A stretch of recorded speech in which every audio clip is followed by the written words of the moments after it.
Hi again. Today I thought we'd look at some of my double O British Rail models, and this one is one of my favorites. It's a Triang Hornby EM2 electric. I bought this in very bad non-working condition, although I didn't pay a lot, and it was worth it because the pantographs were still on top of the roof. Otherwise I just restored and repaired the model and got it running again. I think these are very attractive a loco. British Rail used these exclusively on, I think they were 25,000 volts locos on the Woodhead route, which was a line that ran between Manchester and Sheffield in the north of England, carrying things like coal and steel and so on, but it also carried passenger traffic, and these locos did carry passenger coaches as well.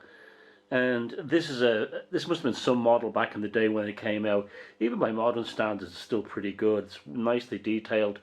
It has the Triang single motor bogie, which performs fine. If you give it a good service and look after it, it's no problem at all. I've showed these before, but this is one of my favorite types of wagons from British Rails are these Ferry Vans, as they say on the front, through to the continent, by British Railways. That's what these were designed for. These vans were designed to carry goods on ferries across the English Channel to continental Europe, and mostly from Calais, but I believe there was also operated from Harwich, a little further north in England.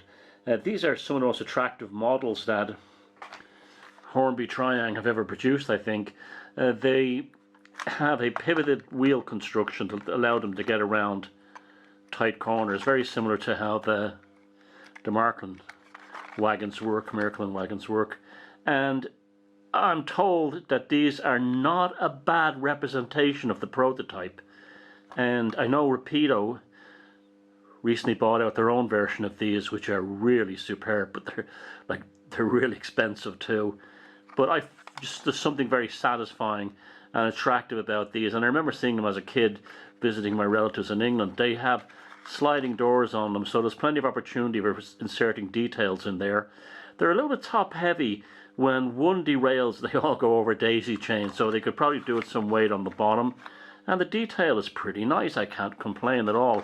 There's a nice satisfying aspect to them. They're quite different than the usual fare you would see on British railway lines, and of course they're double O gauge. You can't run them into, well, you could if you wanted to, but they would be way out of scale with HO Ferry Vans, which I've got a fair collection of too as well for when I run HO. This one has problems with the wheels. I don't know what's going on.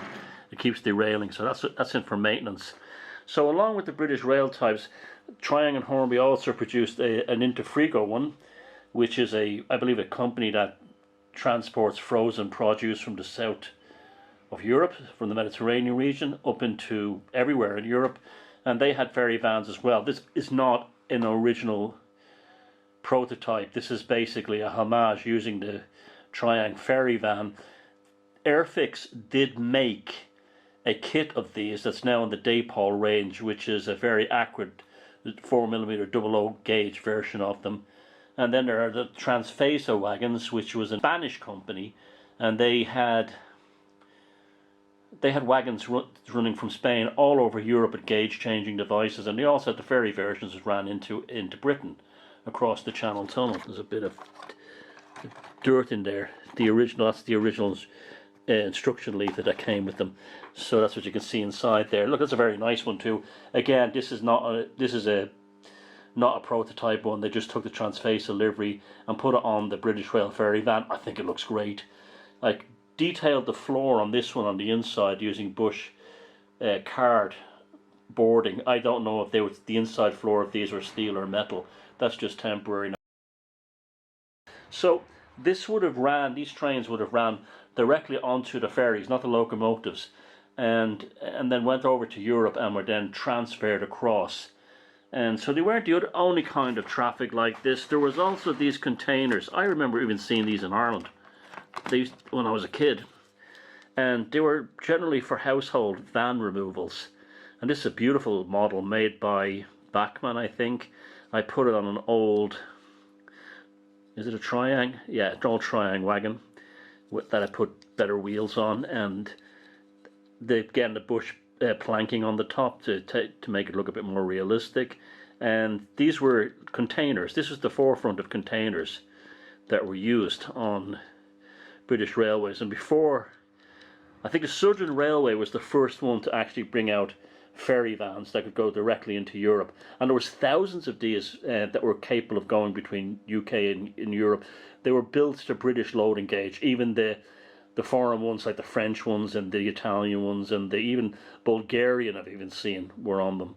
So this is an underappreciated element of railway modelling. To me, I found something very attractive about these models, these particular vans.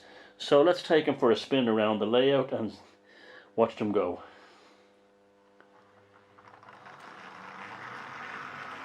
Very silent that is for the old Triang bogie, motor bogie.